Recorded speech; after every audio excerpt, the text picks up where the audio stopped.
Oh,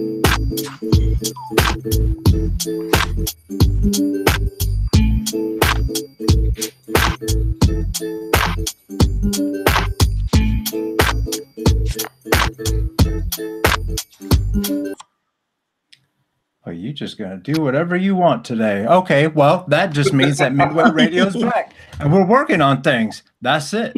51 episodes of this bad boy, and you would think that we had all the bugs worked out. Hey, Midway Radio. It's like the original kings of comedy. Instead of comedians, we have DJs. Today. Instead of comedians, we have DJs like DJ Archive. Yo. Oh my! What was that? What was that? What was that? What was that? That was a bomb drop. Yes. Oh, you gotta excuse me. I have gas. That's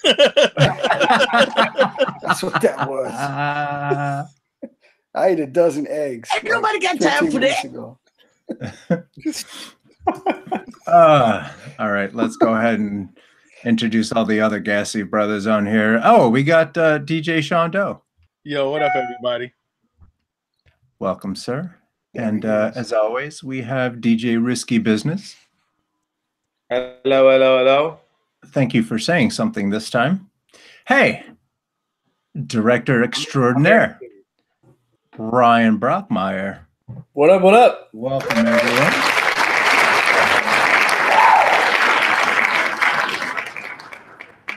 All right, so all of this is my bad because I went and I took an old computer and I took my hard drive and RAM from my even older computer and installed it in my one computer, and now it's just doing whatever the hell it wants to.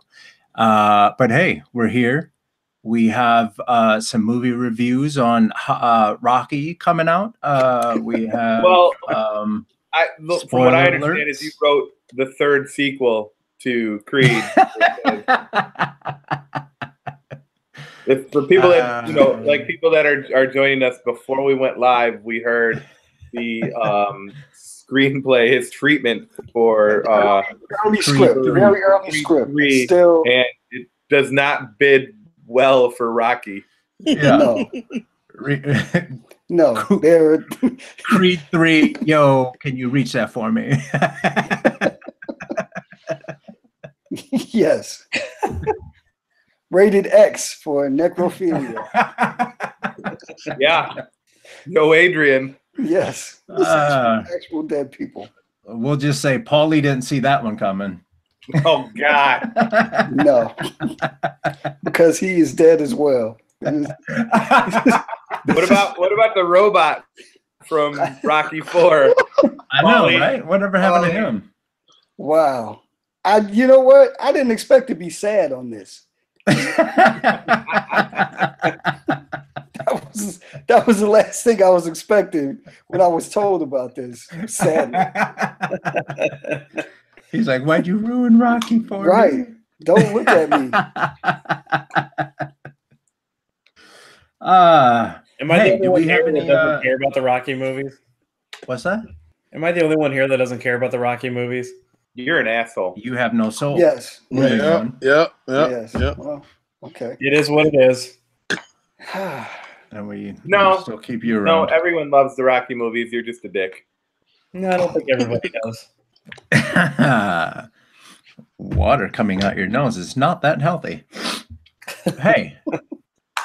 So do we have any updates for folks that might be right before they log off?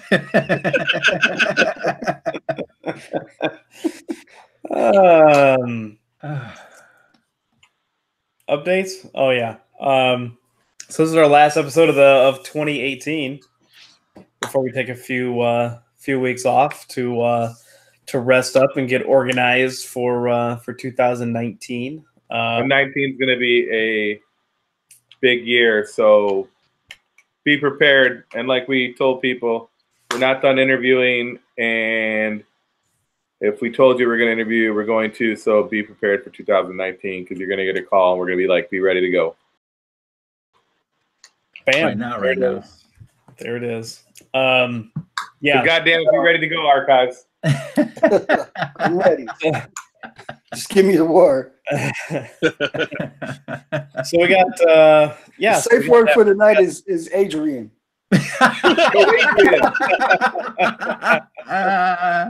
It ain't safe. It ain't safe. It ain't safe. I don't like it. I don't like it. I don't like it at all.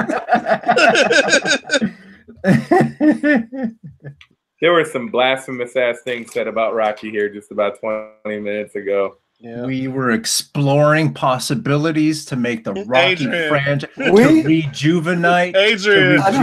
I don't feel like we is the No. correct term. We might be We were not right? included in your fucking weird fantasies, Yeah. Carlos. Yeah. If you're listening, this is what hate looks like. No, what you did to Adrian is what hate looks like. Yeah. That That's, wasn't me. that's Adrian's exactly been- what hate looks like. Adrian's been dead. It's his new chick that catches one. Oh, okay. I'm glad we got that. Dude, that I'm glad we got that settled.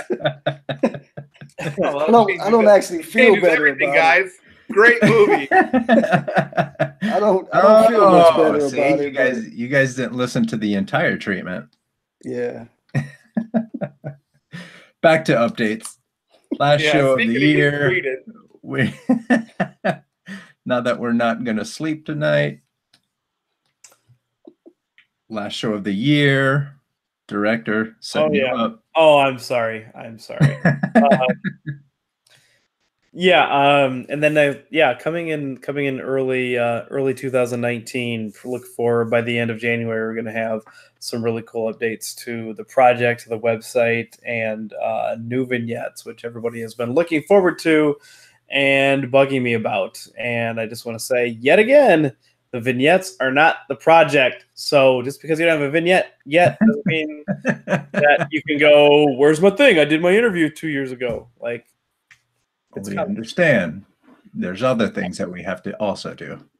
there is. But no, it's coming. We got some cool stuff. So hopefully sooner than later we'll be able to share a lot of that stuff with you. Groovy. That's kind of all I got. Sounds good to Awesome. me. Well, So you, let's get just into to it. just to go ahead and clarify a little something, you can keep up to date with everything at midwaydoc.com. And obviously we will be trying to do as many of these Midway Radio shows as possible, because that's every week we're here and we're trying to keep you guys up to date with what's going on in the world of Midway. And so we're trying to remain accessible, but remember, we're a small group, under 10 people. We have website, podcast, filming, editing, the vignettes. There's a lot that we have to do. So we're getting there. Not to mention phone calls, checking up on information that's given on these interviews, fact checking. Yeah. So there's a lot that we're doing. We're a small bunch, but we're trying to get it all done. Speaking of getting it done, Mr. Archives, you've done quite a bit. You've gotten quite a bit done yourself. A little bit, yeah. Yeah. A little bit. Tell us a little bit about your story, your history, and what got you started as a DJ.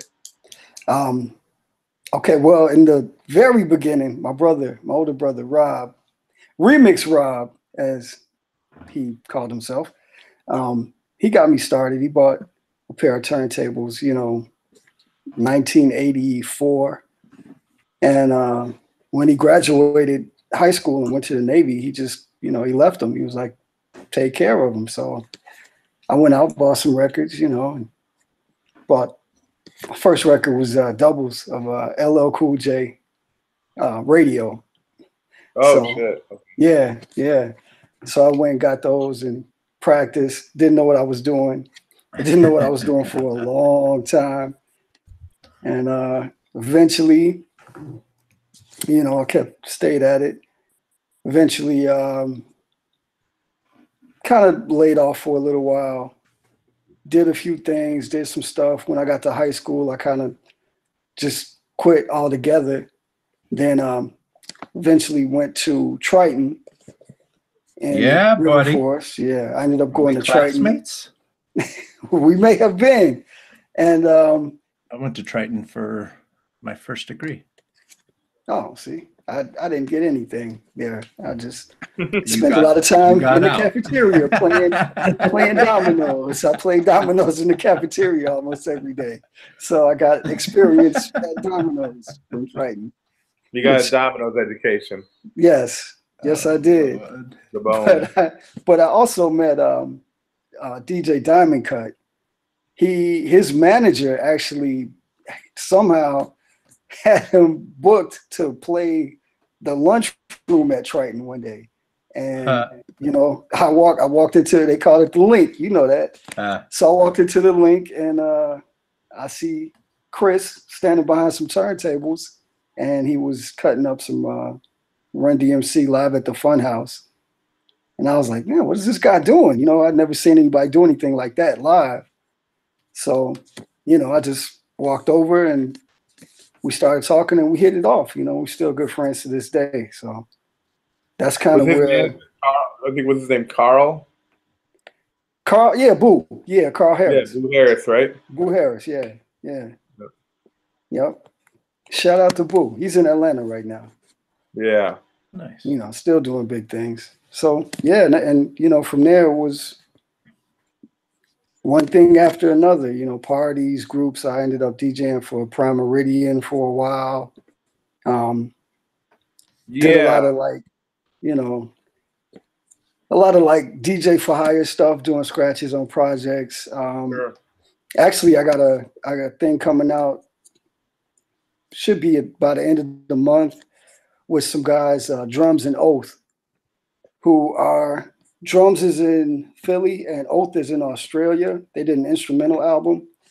And they asked me to do a mix of the album that they're going to release alongside the album. So when you buy a download of the album, you'll get the mix that I did. They're going to press up cassettes and they're pressing it on vinyl too. So that's the latest thing. Yeah. The latest thing I'm doing. I'm actually interested. Obviously, your whole career has been, you know, and people know archives and your whole career has been, I mean, we're aware of what's been documented, so to speak. But Prime Meridian, I'm interested in how that came about because obviously Prime Meridian is such an iconic Chicago group, and you know, to get the opportunity to, I mean, especially for me, they're one of my favorite groups from Chicago of all time. How does that come out? Like fantastic dudes too, to this day, fantastic guys. Every one of them. Yeah, I actually met them through Chris, because like I said, me and Chris, you know, we were together all the time. We're still good friends to this day, but back then, you know, it was like inseparable. And their manager, Diamond Cut, and their manager actually approached Chris about doing some work with them. And, you know, he was like, you know what? I don't know if I would be as good a fit as my man. So he introduced me and we just hit it off. You know, we just hit it off. We were like instant friends and sure. the whole group dynamic just clicked. So it just. And what era was this? Was it? It was Tree and V. So it was the early days. It was the early days, like Cotton Club days. That's dope. Mm-hmm. Were you with them for the Run DMC House of Blues show? No. Okay. That might have been right before that then. Yeah, that's when I first seen them perform. That's where I was introduced to them. They were performing, and I still to this day remember stuff that was spit that night. Man, those guys are some of the most incredible MCs that I have ever worked with. the shows that we did, they had a it was a, you can't call it a song. It was a freestyle. It was a portion of the show that they would just freestyle, and they would just rhyme about anything, and I would just throw on any instrumental. So I was just playing instrumentals. I would play, 16 bars of an instrumental, and then they would rhyme over that, and then I just throw something else on real fast, and they rhyme over that, and it always just worked out. It was perfect every time. It was perfect every time. There's really no way to, make those guys stumble over anything. Sure. Yeah. What is your favorite Prime Meridian song? Do you have one? Oh man.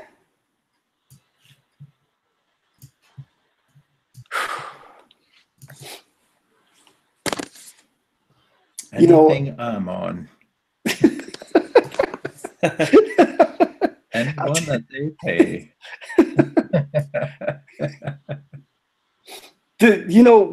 When I think of them, I think of those freestyles, and it was like the chorus was always the same.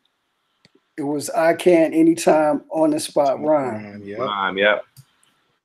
And like whenever I picture them, that's what I picture, because to me, that's when I had the most fun.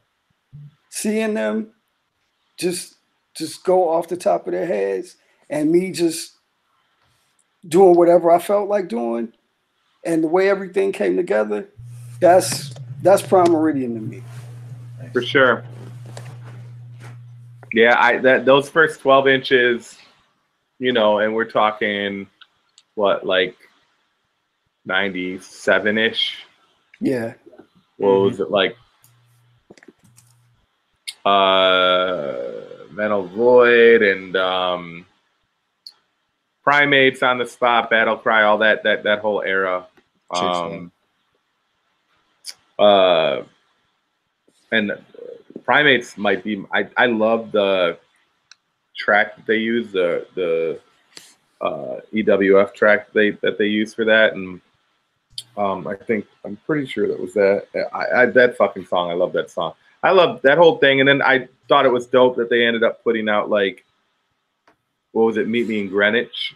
I mean, it was years later that they came out, but then it had all that old stuff on it, which I thought was super dope because, then you could just throw it on a CD and ride around to that classic stuff. Right. Yeah, definitely. Definitely some of the best MCs that I've ever worked with. Oh, without a doubt. Yeah. And Simeon is still today. I mean, Race, Simeon, they're both. Well, then Race obviously came along. Were you with them when things changed? It was just Tree and Simeon. Tree is such an underrated MC, man. He was so dope.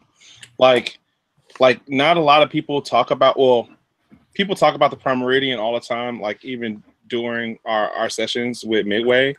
But I think that the Prime Meridian does not get enough love. Like, for what they've done, everything that they've put out has been golden for Chicago.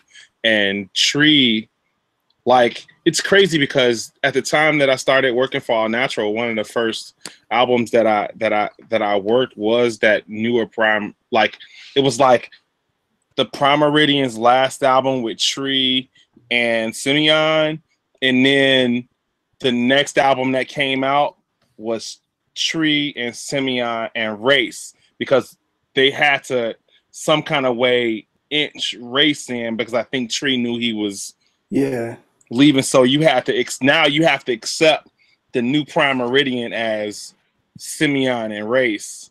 That would be All Nighter, right? I think so. Like, I know that I worked 2 albums. One was the All Nighter, and another one, like, I call them the purple and the yellow albums, because one color was the morning after. Yes. All Nighter was the purple one. The purple one, yeah. So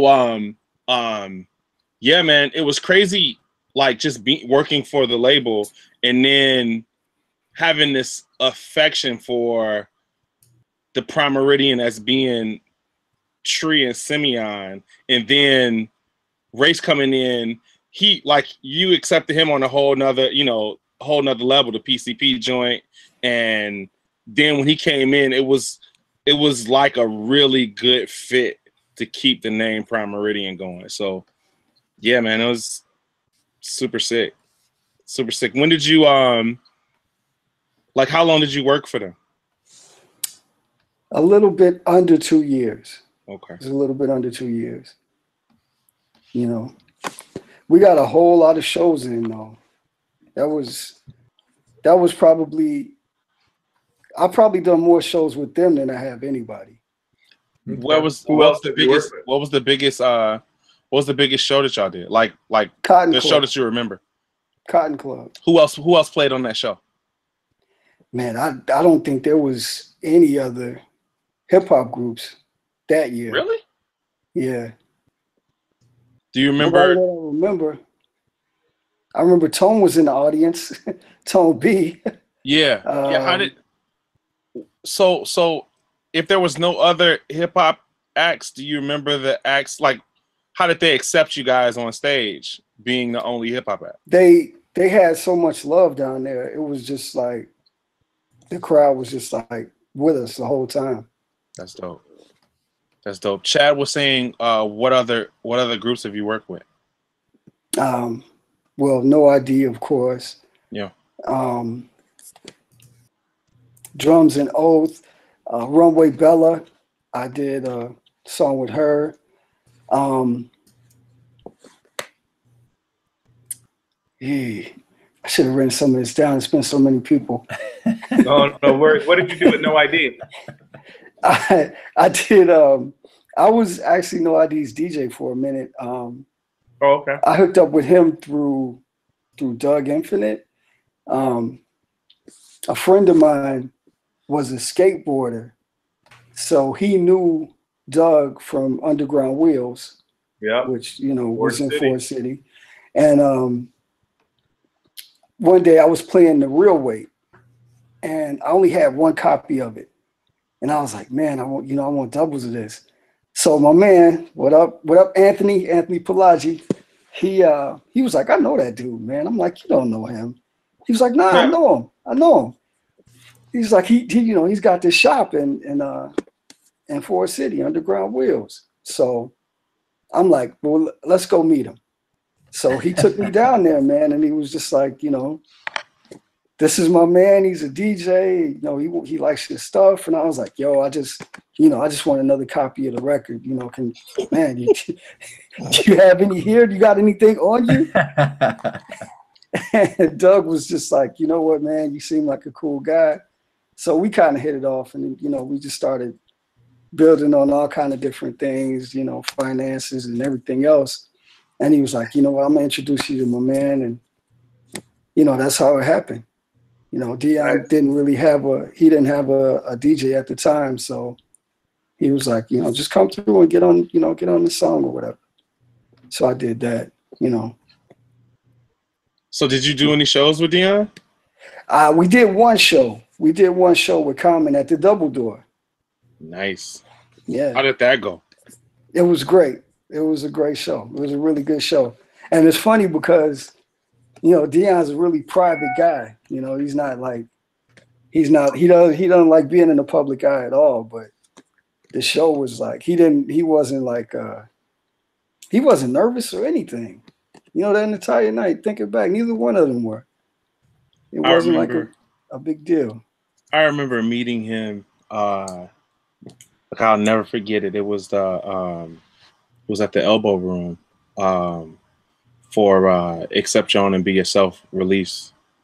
And I remember talking because I was, traveling from Alabama because I lived in Alabama at the time because I was going to school there, but I was home and I was like, man, I really love this album. I need to go to this, this release party.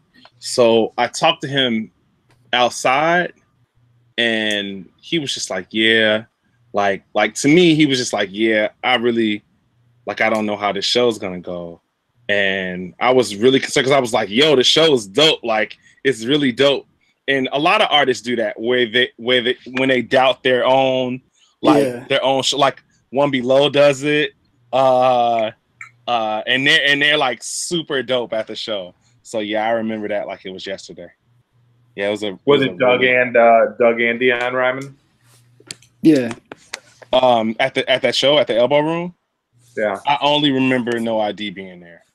I don't like. I'm pretty sure Doug was there, but I only remember No ID because I know when I bought the Accept Your Own and Be Yourself, I was really like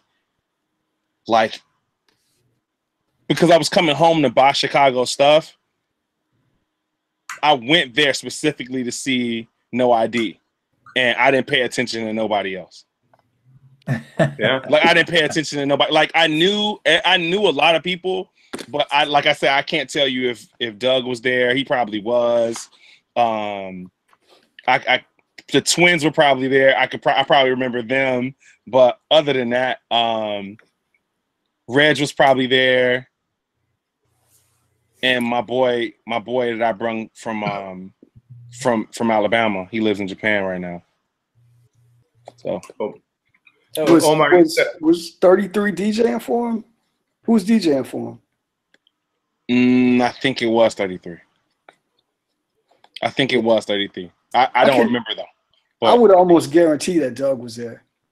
Yes, especially at that time. Yeah, and if it's the release party, I mean, because Doug was half the rhymes on the album. Yeah. Yeah. I'm pretty sure he was there. I just remember that night being outside and him saying, like he was nervous, and I was just like, man, like I thought it was a great show. Like I didn't see any of that on him, you know. So I remember the first night I heard Real Weight. I remember it so vividly. I don't know. I remember hearing the Real Weight more than I remember because I couldn't tell. It was at the Double Door, or not Double Door. It was at Metro. Jesse De La Pena was DJing for a show. I don't even remember what fucking artist or show we went and saw. It could have been anybody. Like, I mean, it was a big show because it was at the Metro, so it had to have been like like a national artist, like a Wu-Tang type artist or something on that level, like to be able to pull the Metro at that time. The only thing I remember from that show is hearing Real Weight that night. That beat is bananas. Yeah. That beat is bananas. And Jesse plays it the way, you know, Jesse does. Jesse plays it, yeah. Right. Jesse being Jesse is like, makes you love everything. Man, he just has a way with just like nobody's got timing like him. So let me ask you this. So I'm often talking about, as a DJ, I'll often talk about my favorite DJs from Chicago, whether it's people that I just are influential to me or people that I just love to listen to. Like, I think Jesse's probably my favorite DJ in Chicago, just because a million reasons. But who would yours be? My favorite DJ from Chicago would be 33 but and your the third. favorite Chicago DJ. Yeah. 33 and the third. 33 and the third. Okay. Yeah. He's in Miami right now, but definitely him. Huge influence. Very, very big influence. Man, I've been blessed enough to know him, you know, good friends with him. He's a real good person. But I don't know anybody with the natural ability that he has, you know, to take any situation and make the most of it. He's the first DJ that I ever noticed told stories, you know, with through the records that he played. Sure. You know, like no DJ that I knew, you know, from the beginning understood energy the way that he does. You know, hip hop DJs don't pay attention to things like, you know, like well, he's a true party rocker. Like exactly. That's the thing. Like you said, you were kind of going on the right track. A lot of hip hop DJs I find come in and they know what the fuck they're gonna play, whether people are gonna dig it or not. They're gonna play the records they want to rock because that's what they want to hear, and then they'll fuck it. And you're either gonna rock with them or you're not. Or not. But Jesse, 33 and a third. Pete, Pumpin' Pete, like that whole man, come on. All those Blue Groove All Stars, you know, nonstop. Those everyone there, they truly know how to rock a party, and they don't have a problem making adjustments. They can go outside of the box and do whatever they need to do to bring you back in. Plus, they were always like ahead of everything. They always knew what was going to be, you know, right? Like what the jam was. Yeah, and Jesse, man, Jesse, such an influence. You know, solid guy, wonderful guy. He's got probably the best birthday in the world, September 14th. What's the history behind that? That's my birthday too. So. Just wanted to make sure people understood that, because when it comes to present time, exactly, you got time to save. No, you got time to save, and I'm accepting late presents too. I'm accepting late presents as well. But no, Jesse is definitely a guy that I remember looking up to, you know, as far as the work that he did and the type of DJ that he is, you know, and just his ability to not only read a crowd, lead a crowd, you know, because I always felt like the best DJs, they're there to tell you what you want to hear. Mm-hmm. You know, a lot of people think it's about, you know, taking requests and playing to a crowd, but the best DJs, they take you someplace, and, you know, they might put on something that you just don't expect, but it's at the perfect time. And, and couldn't agree more. And that's his thing. That's Jesse's thing.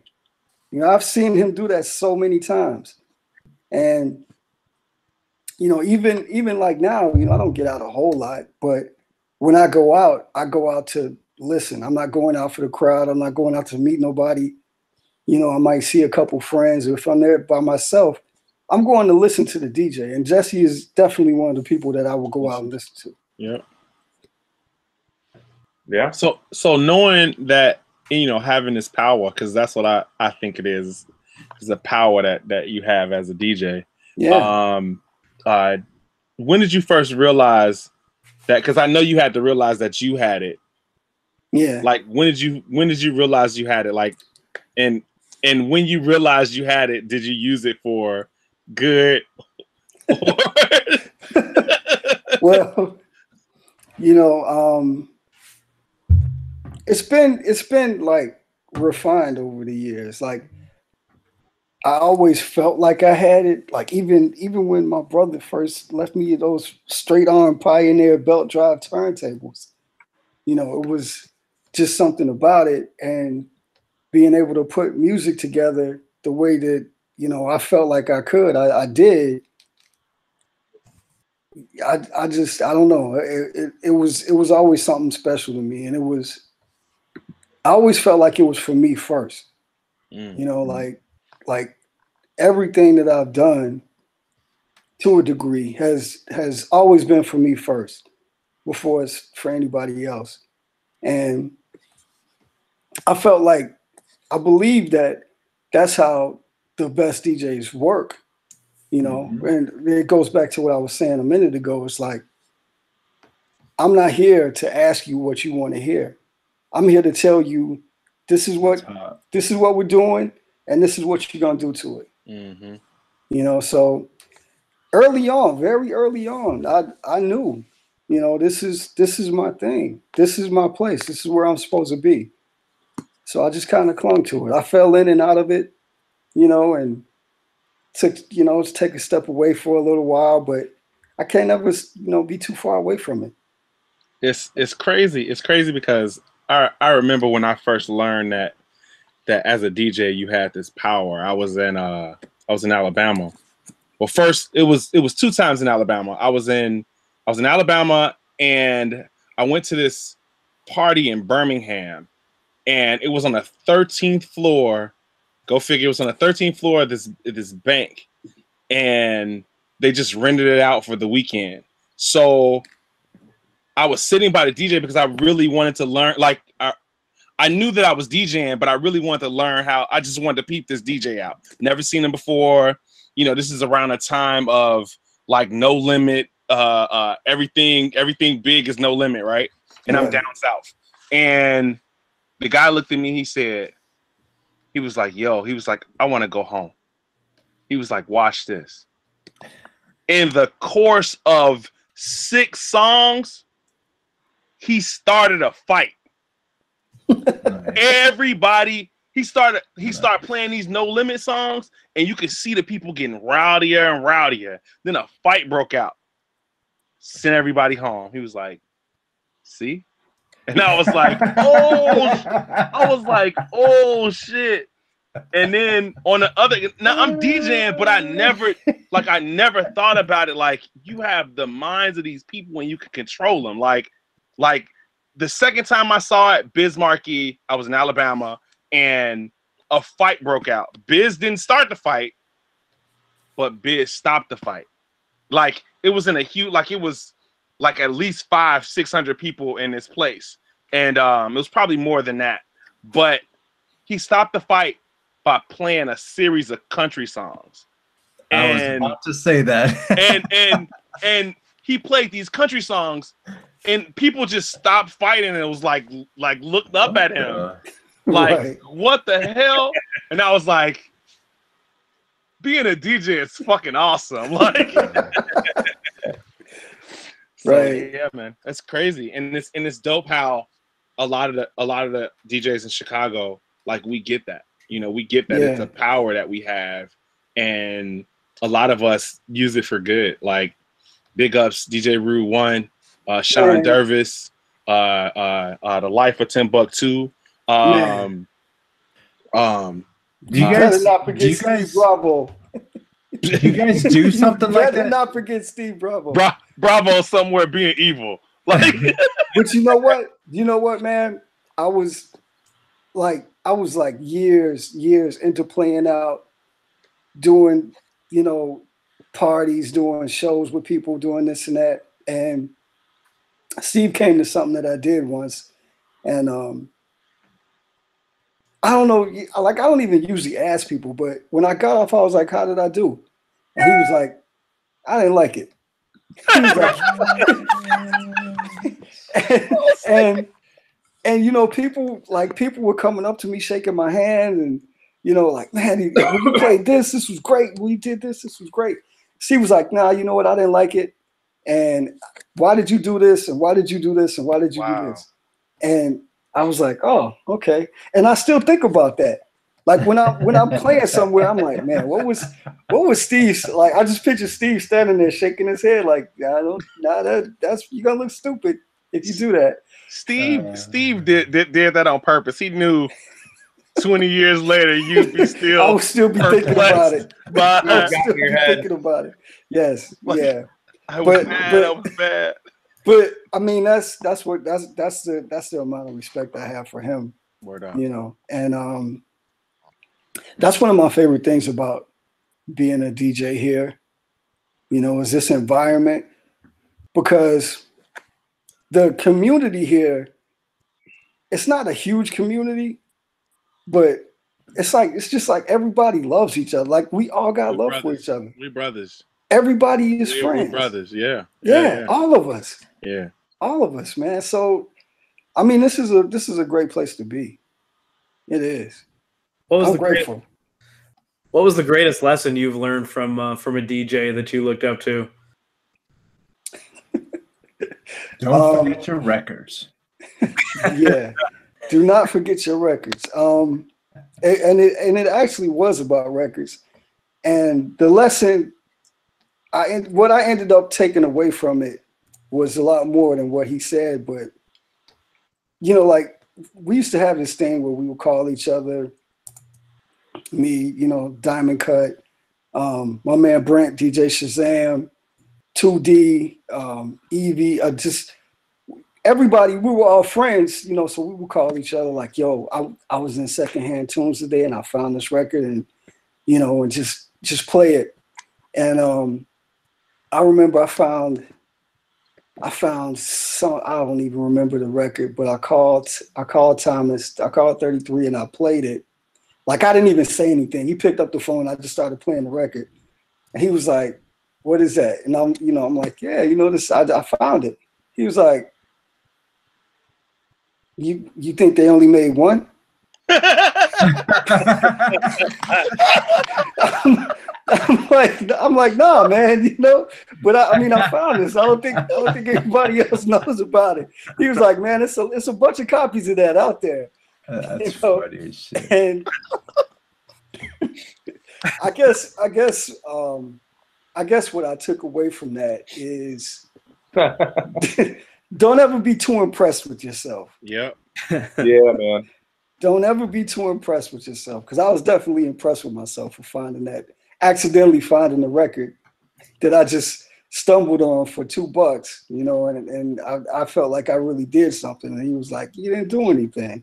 He was like, everybody, every hip hop producer in the world got that record. You just found what record was it? I don't even remember what it was. It might have been like Ode to Billy Joe or something, Lou Donaldson. I mean, it was a good record. It was a good find. But he was just like, I mean, that's dope that you found it, but you don't have the second copy. It was Bob James 1. Yeah, right. Not even the 2 album. It was 1. I feel like Bob James 1 is like the first record every collector gets, like every digger starts with, like damn near. Yeah. It was something along those lines. Like it was a good find. That's a great story. It wasn't he was just like, man, there's a lot more copies of that out there. That answer, what do you think? Only one copy press? Yeah. And you found it? I mean, he said that. He was like, you think they only made one? Could you imagine if he would have flipped over and started playing it back at you? Yeah, that would have been hilarious. Really, you know what? Sure he had it. Another great thing about him, and a great story. We had, met. We'd known each other for a short amount of time, but him and Diamond Cut were closer. They were better friends than we were, and I lived relatively close to Diamond Cut. So I would be at his house all the time. So one day he's like, let's go to 33's house. So I'm like, okay, so we go over there, and, like everybody, he's got his set up in the basement. So we go down this basement and, just messing around with some records, and he was cutting up Eric B. and Rakim. I Know You Got Soul. And he was just playing with it. And then he had to step out of the room for a second. So me, being Mr. Show Off, I get up, while he's gone. I'm just supposed to be sitting in one spot being quiet, but I decide I'm gonna get up and show off. And this kind of set the tone for our relationship. This kind of set the tone for our whole, you think they only made one. That wasn't the only time that happened to me. So I get up and I'm like, I'm going back and forth with the opening line. It's been a long time. And, I had like a little juggle going with it. And I'm just, once again, I'm impressed with myself. So I'm going, and then he walks back in the room, and I'm looking at him, and I'm still juggling the record and, all that. So then I step away from the turntables, and, I stop the record. I step away from the turntables. He hits the start button. Hold on. Did you stop the record like, ear, and then walk away? Yes, I did. Yes, I did. That's the only way to do it if you're impressed with yourself. He was like this. He was, right. So I walk off and I go sit back in the corner that I was sitting on. And I had a T-shirt on with a turntable on it. That's how dope I thought it was. Yeah. So he comes back and I'm like, it's been a long time. It's been a long time. Hit the stop button, walk away. He just walked over to the turntables, looked at me, time's up. Top time's up. Top time's up. I was like, Chris, I'll be in the car. Right. I'm just gonna wait in the car, man. I didn't come here for all that. I really didn't come here to be embarrassed.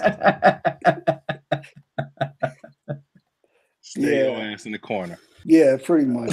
Well, yeah, so the moral of the story is, if you ever need to be humble, just go see 33 1/3.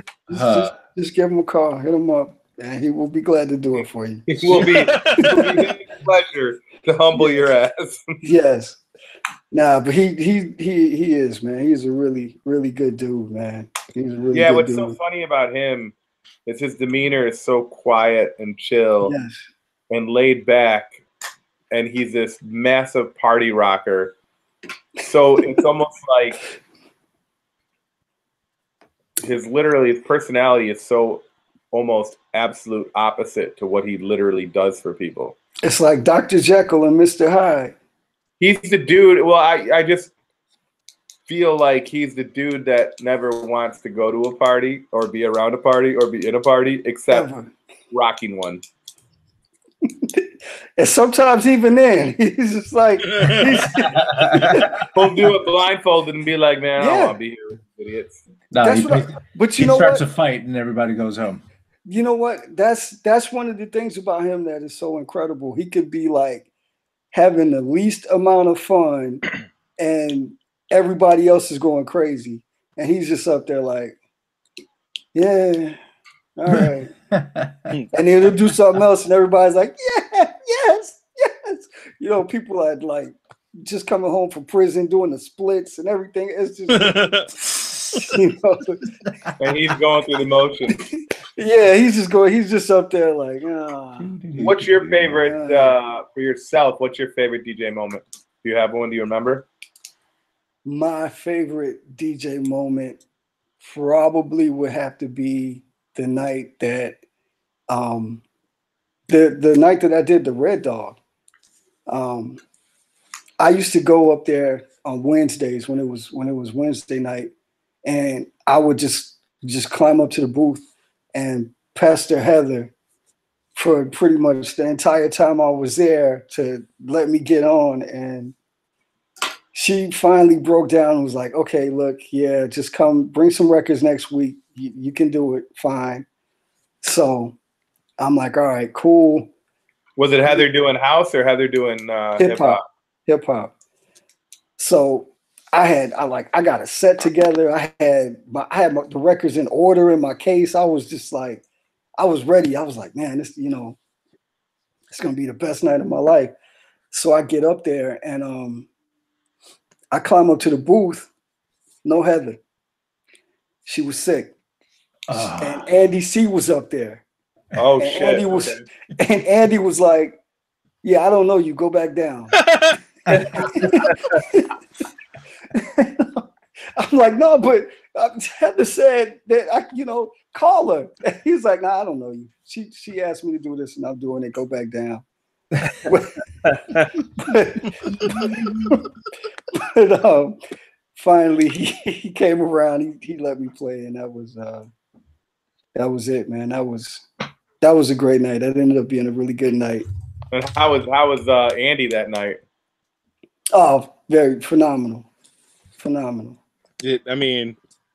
Was it a good relationship after you played? Like, did he start treating you better, or was he not necessarily? Not necessarily. Not for years. Omar turned around and was like, "How was that?" For years. He was like, "Yeah." He was like, "You played records, okay?" So.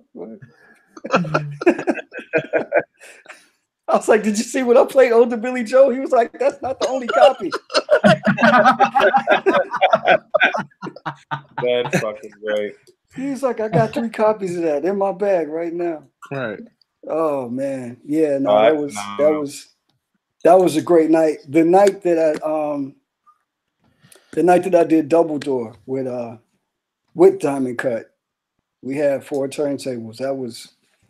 That was a great night. That was a fantastic night. You know, a lot of really good nights. I played Lit X one night and the booth caught on fire. Whoa. What? I told y'all all my stories. That's because our guys was so good that night. They just set it on fire. That was a short. Something shorted, and there was a small fire in the booth. And like, I don't remember who was there, but it might have been like Larry Miller put it out with a cup of water or something. It was something. I feel like that's exactly how this story should end, with Larry Miller happening to be there. Yeah, of course. Of course, Larry would be there in Wicker Park. Yes. Waiting to put out the fire. Waiting to put out a fire. Big shout to Larry. Hey guys, Miller. don't worry. Larry Miller here, and I got the water. Big shout to Larry Miller, man. Larry is not only one of my favorite DJs. He's one of my favorite people too. For real, Yeah, he's a man. good person. Larry's the fucking atomic G, man. That motherfucker is I feel like he's like the mayor of fucking Wicker Park. I think Larry is Chicago's most workingest DJ.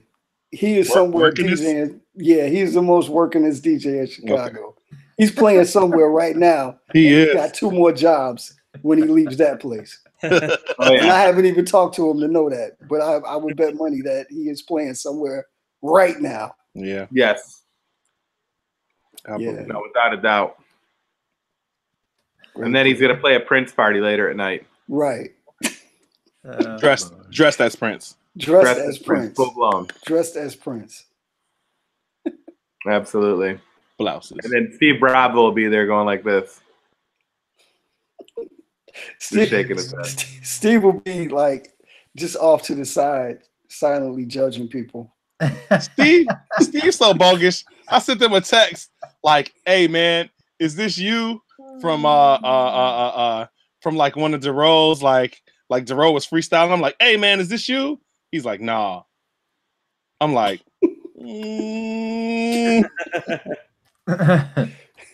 I keep looking at this. I think this is you. He's like, "Nope, it's not me." Nope. And it could literally be like, you could see a video of him going, "Hey, I'm Steve Bravo." He's like, no, right, no. Yeah. No, me. Yeah. Not me. Steve is that dude that you'll just have a conversation on the phone with him, and when he's done saying what he has to say, he'll just hang up. And the conversation.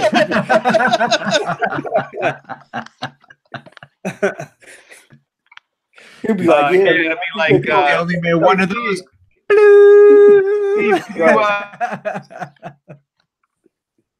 2 o'clock, and you're like, "All right, Matt, click." Yeah. You'll be like, All right, hey, Matt, peace. what time does Home Depot close? Oh, they close at 6:30. Click. Click. That's all that was needed. Right. If you had another question, you should have squeezed it in there. You always got to lead. You always got to start the conversation. Steve, I have 3 questions. Yeah. You got to be clear from the very beginning. Your intentions for this phone call. He's such a dope dude, though. And they all plan on lasting at least 6 seconds. Right. Yeah. Because Steve is busy, I will need man. 28 seconds of your time. Right. Like you feel guilty wasting Steve's time. You're like, man, he's probably doing something very important. Like he's somewhere just remastering the Andy Warhol or something. Yeah. Hilarious.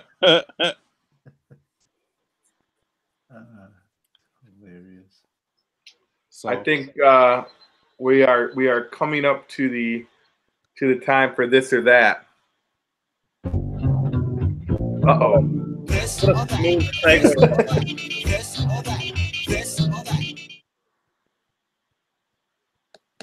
All right. All right. So at this 51 episodes. We are a finely tuned machine. that we are.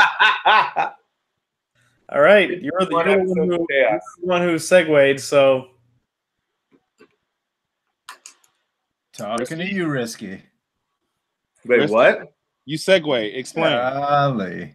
Okay. So this or that, Omar, we are going to ask you a question. this or that, and explanatory. Is it this or that? We'll start off with what do you got there, Rasan, for your buddy Omar, aka DJ? I meant for you to go first and not give us the explanation, but that's exactly. I have a quick question. Okay. DJ Archives. Yes. It's only evident that you have never watched this show before. So if I go to you and I say, DJ Archives, this or that, what to you, what does that mean? One thing or the other thing. Okay. I just needed to go ahead and let you know. And that's more for the team than it is for you. I just like if I come to you and I say DJ Archives, this or that, I'm gonna ask you a question and you tell me this or that, and please answer right after I ask you a question. Is that not redundant? Yeah, somewhat. Okay. So Archives, all this fucking bullshit that Carlos is doing right now. It's all a dig on me. So I'm gonna go right into this. For these dickheads. All fucking three of them.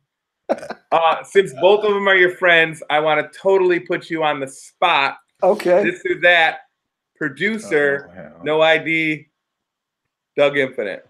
Damn. That's fucked up. I'm signing off. That's a horrible thing to do. That is a horrible thing to do.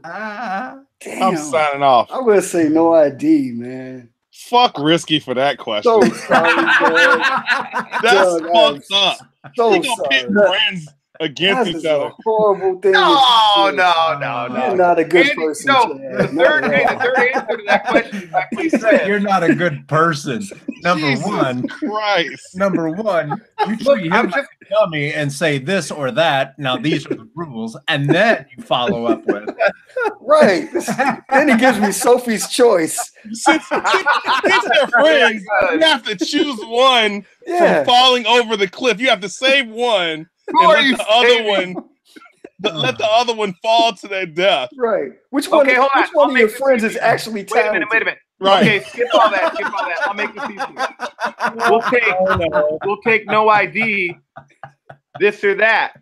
Resurrection or the Black Album, Be Yourself, Accept Yourself. Oh God. Oh, Resurrection. I'm gonna go with Resurrection. Okay. I was there for the Black Album too, but the Resurrection. That ain't hard. I mean, it's not a hard choice. It's a choice, but I'm saying like it's not like some hard choice. I get him. Actually, that's a fine answer, I guess, if that's going to be your answer. I fucking love it. I don't know if I don't love the No ID album more than the fucking Common album sometimes. Yep.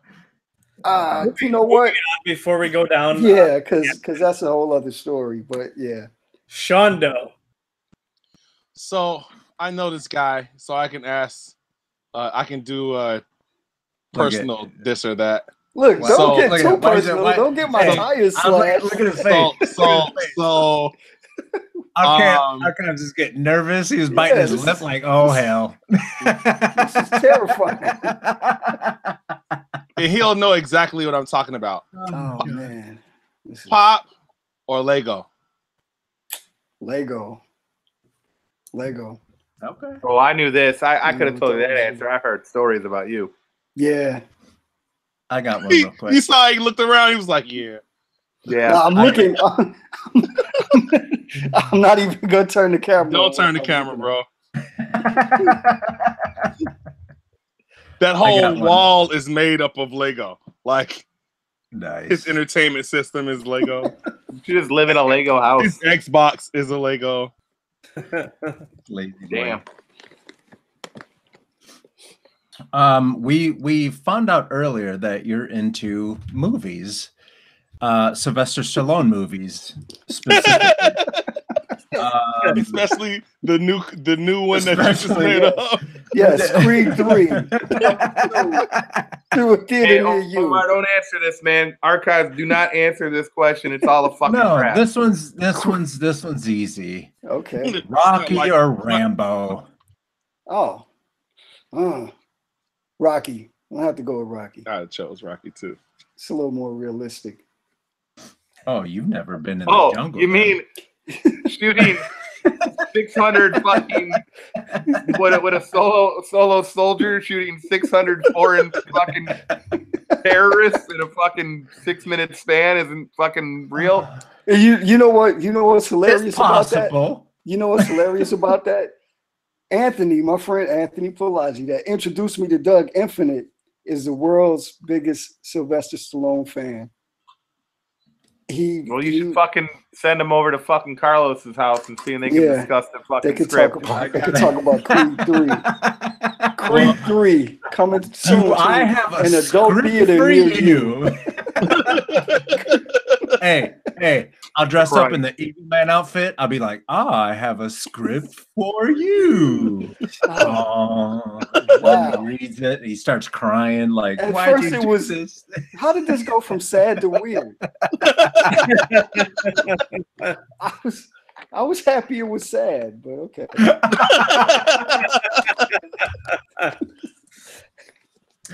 All right. Oh Lord. I'll close it out. Going back to some DJ culture. Funky drummer or impeach the president? Funky drummer. Clyde Stubblefield. Which is your? Isn't he? No. Oh man. You know what? I got in trouble for doing that actually. Okay, so real fast, a friend of mine, Dottie B, D'Artagnan Brown, very good DJ. Been knowing him since high school. His last name is Brown, so he's always joking that James Brown is his father. He's always talking about his daddy, James Brown. And a few years ago, he was talking about his daddy, James Brown, on a post on Facebook. So I'm like, yeah, well, you know, your daddy is your daddy, but my uncle was Clyde Stubblefield. So I said this as a joke. Wait, Omar's a huge jokester. So if you don't know him, I said do a second for real. And a mutual friend of ours hit me up like a couple of weeks ago. Like, yo, what's going on? You know, we talked for a minute and he was like, yo, man, you got any pictures with your uncle? I'm like, what you know about my uncle? I'm like, cool. I'm like, cool. That's funny because I do have Uncle Frank. But he was like, your Uncle Clyde. And I'm like, oh, come on, man. Like, oh God. Like I'm thinking like, how can I break this to him without, you know, seeming like a douche? Like, yeah, like how can I? Because I'm how many times how far did I go with this thing? I could have photoshopped you and I could have did that for you. Man, we could have kept this going. And I was kind of embarrassed. I'm like, you should have just took a picture of it and said that, no, my uncle's name is Clyde Stubblefield. He's just not the one you're thinking. He's not that Clyde Stubblefield. And I told him, he was like, oh man, I knew Dottie was lying. I thought you were telling the truth. No, my uncle's Clyde Stubblefield. He's a plumber from Chatham. Right.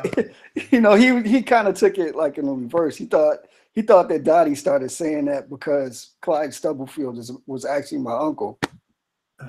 But I'm like, nah, man, it was the opposite, man. Right, both of you guys are assholes. Yeah, basically. Yeah, pretty much. What a way to end the interview. Thanks. I know. Thanks a lot. I was all right up until just now. Yeah. Sad. Let's see. Sad, weird, insulted. Okay. What are friends for? Yeah, thank you. We like to make everyone feel welcome as part of the family. Being an asshole, I do feel like part of the family.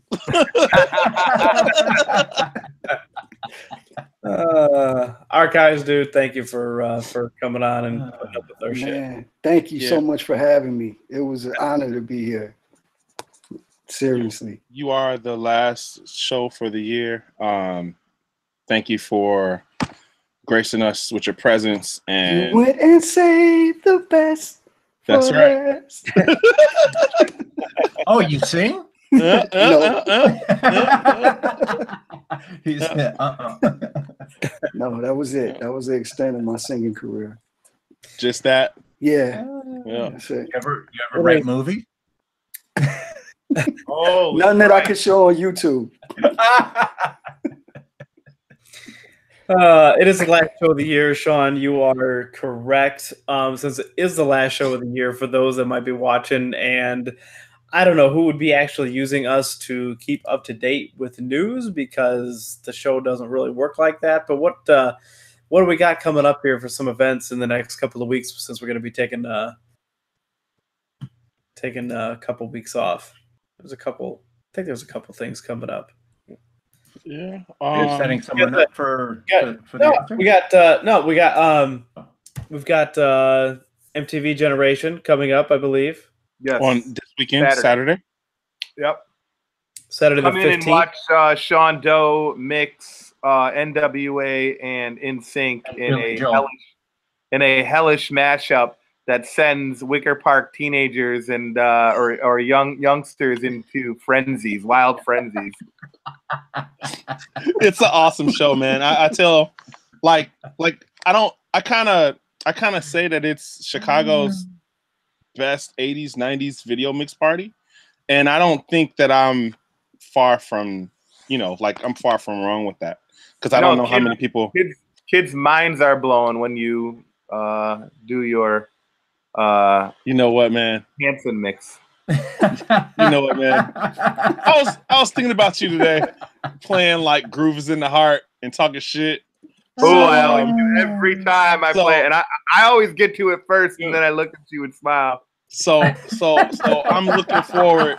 I'm looking forward to this weekend. If you have not experienced what we call Video Way Back, it's an awesome time. It's an awesome time being there at Emporium with the video games, the arcades, the pinball, the drinks, the 22-foot screen. It's kind of like watching HD videos on a movie screen. It's a pretty good feeling to be there. So if you have not experienced it, please come and fuck with us.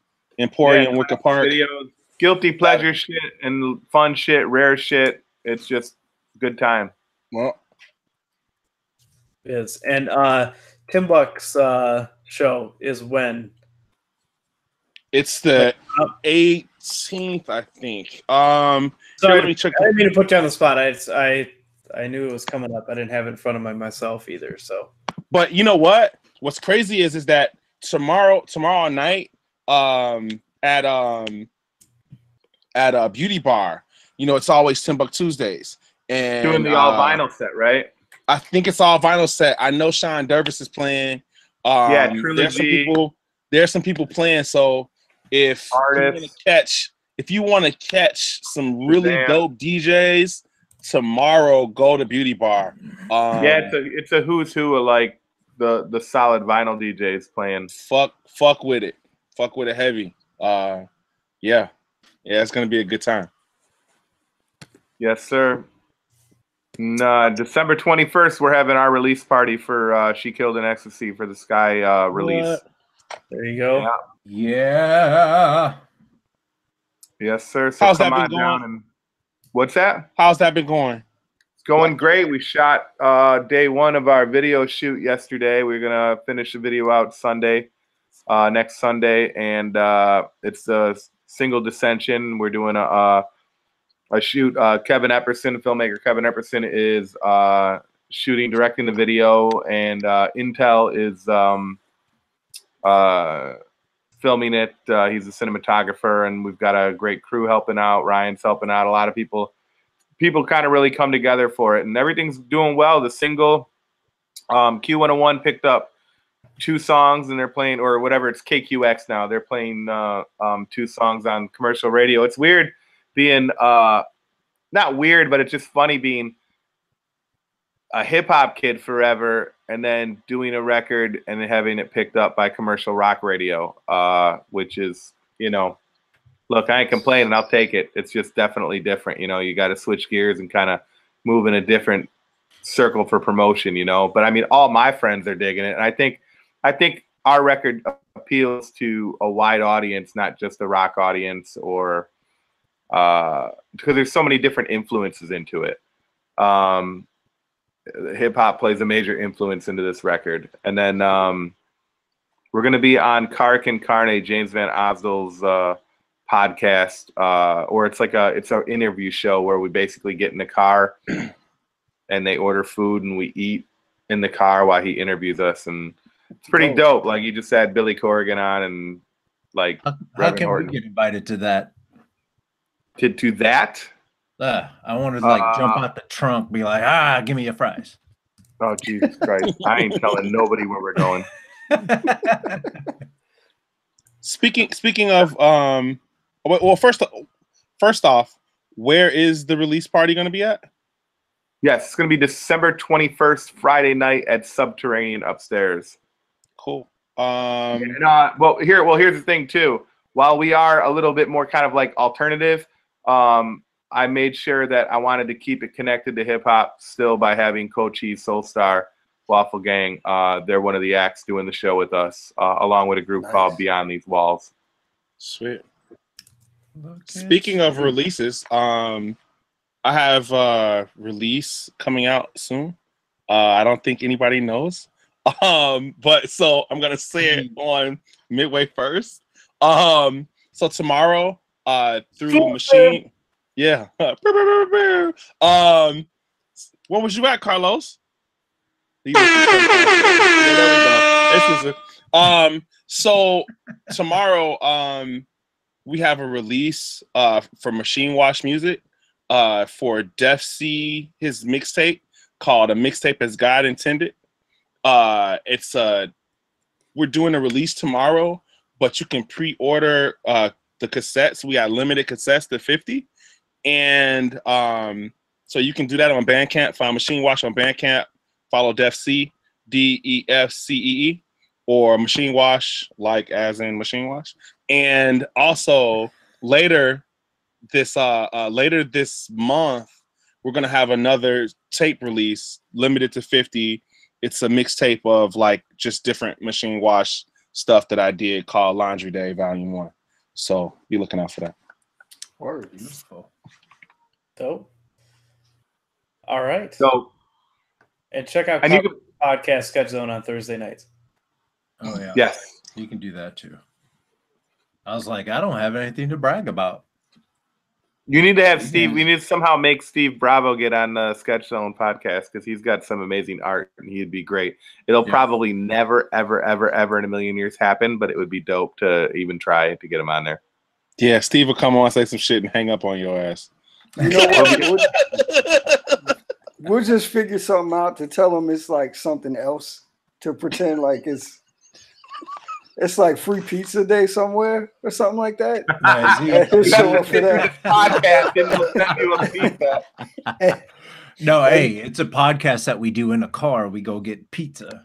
Yeah, and he'll show up for that, and then he'll be like, "What? Why did I come here?" And lovely relationships will be tested. Yes. All right. With that being said, Archive, thanks again for hopping on with us. Man, thank you for having me. If people want to find out more about you and keep up with what you're doing, where can they find you? The usual socials, Facebook, Twitter at DJ Archives, Instagram at DJ Archives. I'm not going to have a Tumblr anymore because it's no purpose. So just, Facebook, Twitter, and Instagram. Dope. Sean Doe, where people find you at? You can find me on Instagram and Twitter at DJ SEANDOE and Facebook under my name, Rasan Sean Doe Hawkins. Risky business. You can find me on the internet at DJ Risky Biz 1975, the Instagram, the same for Twitter. Yeah, boom, boom. Carlos Gomez. Hey, You can go to coconutjustice.com. Coconut Justice everywhere else. And now that we're bragging about shit that we're doing, go ahead and go to artistalfresco.com. I got this new project that I'm working on. The new episode came out this past week, and I am currently working on episode 2, where it's like travel videos meets illustrator photographer types. So yeah, check out that shit. Me, you can find me on Instagram and Twitter, 278 Media, the number 278 in media. Midway, of course, you can follow Midway Doc across the board. Midway Doc on Twitter and Instagram and Facebook, and that's our website. And show some support there. Big ups to Jory 606 checking in tonight. Shazam Bangles gave a shout out. What up to them guys? Shout out to Jory for getting us our show too. Jory hooked that up. Indeed. Jory is the guy. Of course, shout out to Doug Infinite, who supplies us with our musical backgrounds for the show. Oh, you tell me that after I pick Dion? Wow. This makes it worse. Thanks a lot, Chad. Carlos, did you have something else to add? It sounded like you wanted yeah. 1 second. If you follow me on Instagram, what you will see tomorrow morning is a little something like this. Nice. Yeah, Nice. Buddy. That's how we do that. Yeah, I like that. Nope. Yeah, so I'll finish this up and I'll have this up, and then we're friends on Facebook now. Word. So I'll be able to Yes, please. Yeah, please I'll send send it that over to you. We have to do something cool with all those. All of them, yep. Yeah, we got to make some pants. Wait, did you get your Shadow Master pants? No, I'm kind of okay with it though, because that, like, I told Shadow Master, look, if you send me some Shadow Master pants, then I'll do a full-on photo shoot. I ain't trying to wear no man's face on my ass like that. Hey, much so love many to Shadow implications. Master. Much love to Shadow Master, but I'm glad you course. haven't sent me those pants yet, because yeah. All right. Shout out, everybody. We're going to be gone for a few weeks, but we will be back. We'll be back on January. What's the date on that? Let me check that real quick. For those of you who are actually still listening to this thing. At least the 2nd. The 14th. January 14th is when Midway Radio will return. Boom. All right, guys. It's been a great year. Archives, thanks again. Thank you. Well, fellas here, thank you. And we'll see everybody in 2019. You know. Peace.